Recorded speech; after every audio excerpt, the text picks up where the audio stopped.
Community cover करता हूँ sir करीब 15 सालों से।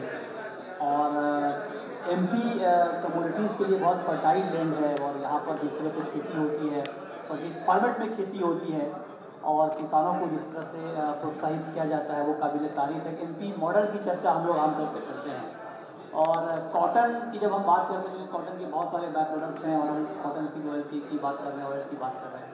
तो आपके हिसाब से इस इंडस्ट्री में कितना पोटेंशियल है और इसको और पुश करने के लिए, ग्रो करने के लिए मध्य प्रदेश सरकार की तरफ से आप लोग और क्या कुछ नया करें? देखिए, पूरी दुनिया में मध्य प्रदेश के एग्रीकल्चर आउटपुट या ग्रोथ का रेशो डबल डिजिट 7 सालों से गवर्नमेंट ऑफ इंडिया का हवाले कम से कम 20 देशों ने आकर मध्य प्रदेश की एग्रीकल्चर ग्रोथ के बारे में अपने कमेंट ऑब्जर्वेशन और थीसिस बनाए। उसके पीछे कारण ये है कि हमारे माननीय मुख्यमंत्री जी खुद किसान थे और उनकी सबसे प्रायोरिटी ये खेती को आगे बढ़ाने का विषय था। अब हम उस स्तर पे आ गए हैं आज कि हमारे किसानों की नेक्स्ट जनरेशन को वो उसके फॉरवर्ड इंटीग्रेशन प्रोसेस में डालने का प्रयास है। आज भी जब बात आई थी मेरे पास तो कल शाम को केजुअल कॉल आया था स्पेशल का, और चूँकि मैं कल क्लस्टर फॉर्मेशन की चर्चा पे इंदौर में मैंने भी तकरीबन 1200 एकड़ ज़मीन विभिन्न क्लस्टर्स को देने का जो निर्णय किया है, तो उस समय जब ये बात आई तो मैंने कहा बिल्कुल हम देख के पूरे भारत के सभी डिस्ट्रिक्ट से अलग अलग प्रदेश से जो लोग आए हैं उनसे बैठ के चर्चा करेंगे कि नया क्या क्या पूरे भारत में हो रहा है और उसका बेस्ट मध्य प्रदेश में कैसे उसको ग्रोथ दिया जाए, इसलिए इस चर्चा में आया। इस चर्चा में 3-4 बड़े महत्वपूर्ण कि आपने खुद भी कह दिया कि अब किसानों के परिवार से एक बेटे को हम या एक परिवार के सदस्य को हम किसी न किसी फॉरवर्ड इंटीग्रेशन के यूनिट से जोड़ना चाहें, क्योंकि खेती में हमेशा थोड़ा सा प्रकृति के ऊपर आधारित है।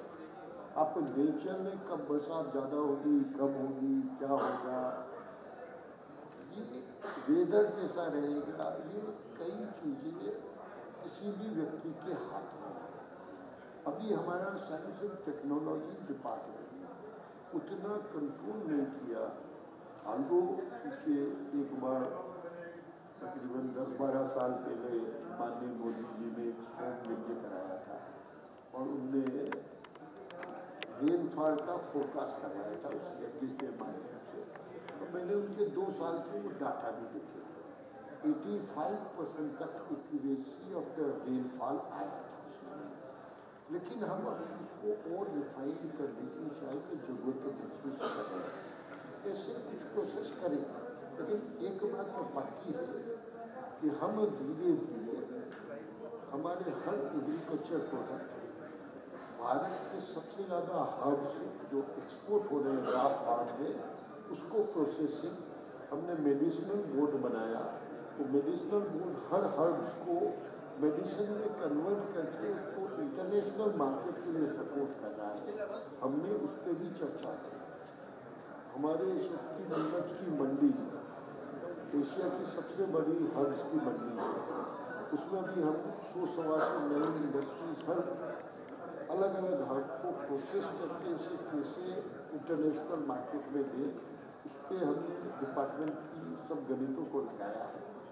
कोशिश कर रहे हैं कि जितने नए हमारे एंटरप्रेन्योर्स आ रहे हैं, क्योंकि हर आदमी के मन में उद्योग लगाने की बड़ी तेजी से इच्छा जाती है। आपने बहुत महत्वपूर्ण बात की और नीमच मंडी का आपने एग्जाम्पल दिया और ये बहुत महत्वपूर्ण बात है, क्योंकि आमतौर पर किसानों के सामने दिक्कत ये आती है कि वो अपना काम तो कर लेते हैं, उत्पादन कर लेते हैं, लेकिन जब भाव मिलने की बात आती है तब उनको ठीक तरीके से भाव मिल नहीं पाता।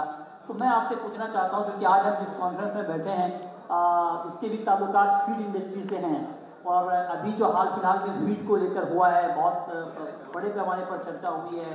सोया प्रदेश एमपी को कहा जाता है सोयाबीन के दाम बहुत बढ़ गए, फीड की दिक्कत आ गई, हालात ये आ गए कि पहली बार मतलब स्वतंत्र भारत में पहली बार जीएम सोयाबीन इंपोर्ट करने की नौबत आ गई।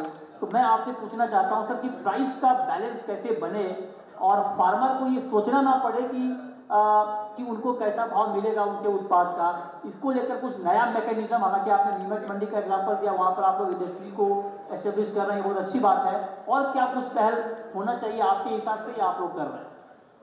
देखिए, इसका अल्टीमेट जो सॉल्यूशन है वो किसानों के छोटे छोटे ग्रुप बनाकर कलेक्टिव वे से एक एक प्रोडक्ट जो वहाँ का जो जिस एरिया का है उस एरिया में उसकी फॉरवर्ड प्रोसेसिंग कैसे कराई जाए, और उसमें हर ज़िले को हमने चिन्हित किया है और हर ज़िले की क्रॉप्स को चिन्हित करके उसके प्रोसेसिंग प्लान के लिए हम 50% अनुदान देंगे।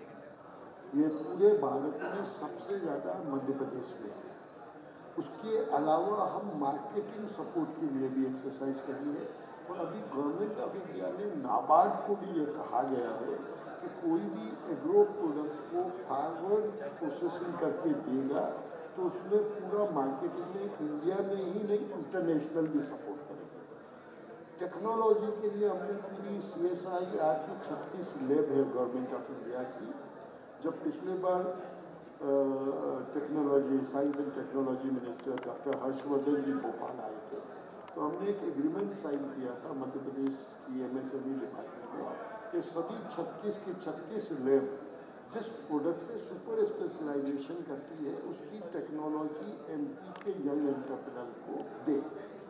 उसी के साथ मेरा MSME डिपार्टमेंट और कोऑपरेटिव डिपार्टमेंट मिलके, क्योंकि अभी नई कोऑपरेटिव फॉर्मेशन करी है माननीय गृह मंत्री जी ने, अमित शाह जी ने, और कोऑपरेटिव को अलग से उन्होंने स्पेशल फोकस का एरिया बनाया जिसमें हर गांव में कुछ किसानों का, पढ़े लिखे किसानों का समूह बनाकर उनकी इंडस्ट्री लगवाकर उसको फॉरवर्ड इंटीग्रेशन करना, क्योंकि वो जिस दिन शुरू हो जाएगा उस दिन आपके किसानों की वैल्यूएशन या उनकी कीमत का सवाल नहीं उठेगा, क्योंकि विषय ये है कि किसान को ये जब प्रोसेसिंग के काम में इन्वॉल्व हो जाएगा तो उसको पूरी कीमत मिलेगी, क्योंकि अभी तो उसका भाव मंडी डिसाइड करता है।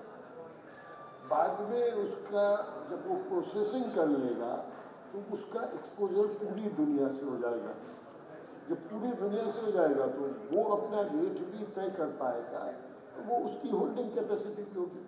हमारे साथ एक और बहुत बड़ी समस्या थी स्टोरेज की capacity, storage proper way at a reasonable cost. अभी पिछले 6 वर्षों में बहुत तेज़ी से वेयर हाउसिंग में बढ़ोतरी हुई, बहुत तेज़ी से अब हम कोल्ड स्टोरेज की चेन बना रहे हैं। हम ऐसे व्हीकल बहुत तेज़ी से ला रहे हैं कि जो स्पेसिफिक टेम्परेचर पे प्रोडक्ट को एक जगह से दूसरी जगह शिफ्ट कर सकें। ये सब बातें हैं भारत में पहली बार हो रही है। ये बहुत सही बात सर आपने कही, लेकिन एक बात मैं आपसे पूछना चाहता हूँ कि एग्रीकल्चर स्टेट का सब्जेक्ट है और बहुत सारे रिफॉर्म की बात हो रही है, हो भी रहे हैं, लेकिन ग्राउंड पर उस तरह से इम्प्लीमेंट नहीं हो पा रहा है। मंडी का आपने जिक्र किया, और एग्रीकल्चर का सेक्टर इतना अनऑर्गेनाइज्ड है कि एक कमोडिटी का अगर भाव पता करने के लिए आप 4 मंडी में बात करेंगे तो आपको 4 अलग अलग भाव बताए जाएंगे और आप कंफ्यूज हो जाएंगे कि एक्चुअल प्राइस है क्या। तो खास करके MP के संदर्भ में मैं आपसे पूछना चाहता हूँ कि बहुत बड़ी खेती बड़े पैमाने पर यहाँ पर होती है एग्रीकल्चर क्रॉप की, तो यहाँ पर मंडियों के सिस्टम को और ट्रांसपेरेंट बनाने के लिए, ज़्यादा पारदर्शी बनाने के लिए, इंटीग्रेट करने के लिए कुछ नई पहल हो रही है क्या MP गवर्नमेंट की तरफ से? देखिए, MP गवर्नमेंट ने पहली बार सभी 1 लाख की मंडियों को ऑनलाइन कर दिया, प्रोडक्ट का डिस्प्ले हो गया। शॉर्टेज प्लांट बहुत कम थे। शॉर्टेज प्लांट कम होने से होता यह था कि उसका जब व्यापारी एक माल खरीदता था उसे 2% भी हल्का माल उसमें दिखा तो वो उसकी असेसमेंट 20% की रिस्क कवर करके करता था। तो इस कारण डिफरेंट मंडियों के डिफरेंट व्यापारियों द्वारा नजरिया असेसमेंट से रेट तय होता था। उसको अब जैसे जैसे ये सॉटेक्स प्लांट बढ़ रहे हैं और उस पर एक ग्रेड ऑफ प्रोडक्ट का ग्रेडिंग हो जाएगा, तो ग्रेडिंग के बाद उसकी वैल्यूएशन अपने आप स्टैंडर्डाइज हो जाएगी, क्योंकि ऑनलाइन है, तो इसका प्रोसेस का टाइम होता है।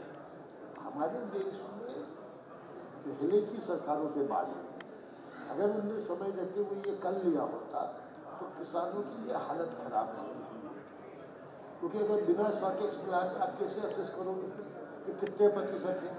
नजरिया तो नजरिया ही होता है, और नजरिया में जो भी पैसा देता है वो अपनी मर्जी से उसके असेसमेंट को सही मानेगा, वो मैक्सिमम रिस्क कवर करेगा। तो मरता तो उसमें चाकू खरबूजे पे गिरे या खरबूजा चाकू पे गिरे, कटना तो खरबूजे गिरे। बहुत शुक्रिया आपका सर, डिटेल में और बहुत ही डिटेल जानकारी के साथ आपने बात की है यहाँ पर। उम्मीद करते हैं कि आने वाले वक्त में एग्रीकल्चर इंडस्ट्री को यहाँ पर और बड़ा बूस्ट मिलेगा और उसमें किसानों की और कारोबारियों की भूमिका बेहद अहम होगी। Thank you sir.